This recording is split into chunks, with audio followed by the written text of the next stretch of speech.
mga guro at mga kaedukista, naghahanap ka ba ng paraan para gawing mas exciting at interactive ang iyong lesson? Tara, samahan niyo ako sa paggawa ng DIY polling chart. Isang reusable, budget-friendly at super useful na teaching aid na siguradong magugustuhan ng iyong mga estudyante. Para sa unang hakbang, sa halip na bumili ng bagong karton, ginamit ko na lang ang luma kong instructional materials. Ang gamit ko ay isang long size na folder, sakto ang kapal at taas, tipid na sustainable pa.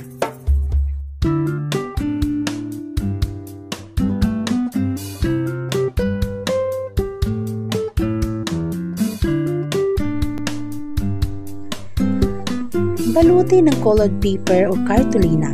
Pumili ng kulay na babagay sa iyong classroom theme. Gamit ang glue o double-sided tape, dahan-dahang idikit ang papel. Siguraduhing pantay at maayos ang pagkakalapat.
Step 3. Sa likod ng board, gumawa tayo ng plastic packet o lalagyan ng ating hihilahing papel.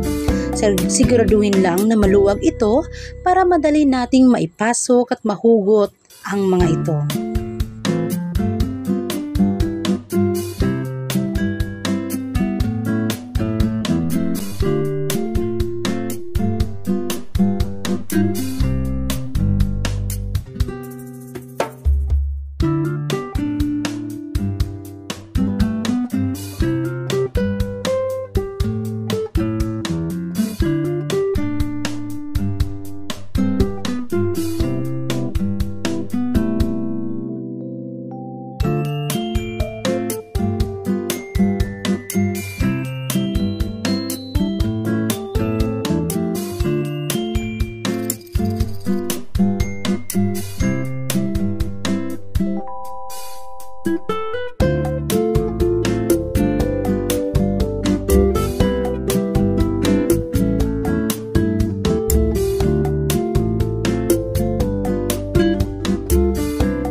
Step 4. Idikit na natin ang ating mga printed materials, halimbawa ang classroom rules.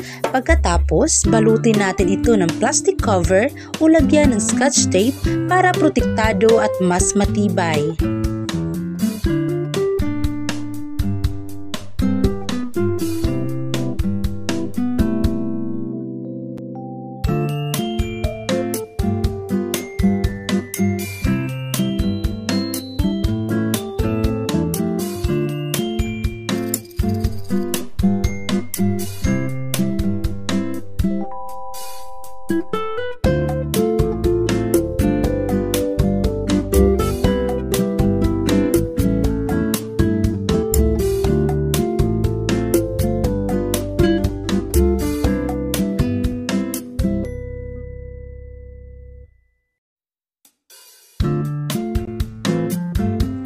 Para sa susunod na hakbang, Para hindi basta matanggal ang iyong printed materials, gumamit ng bond paper bilang koneksyon sa base ng polling chart.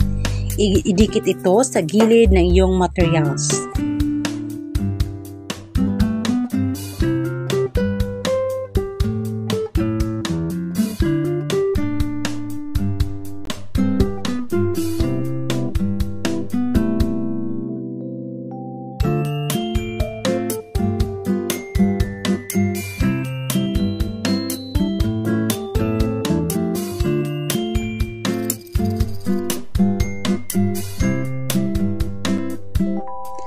At para sa huling hakbang, gumawa tayo ng hihilahin.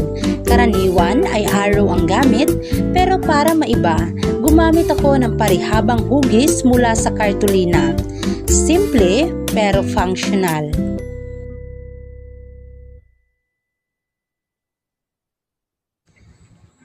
Ayan na! May sarili ka ng polling chart na hindi lang budget-friendly kundi napakadaling i-update depende sa lesson mo. Pwede mo itong gamitin sa iba't ibang subject. Salamat sa panunood, huwag kalimutang i-like, mag-subscribe at i-share ito. Hanggang sa susunod!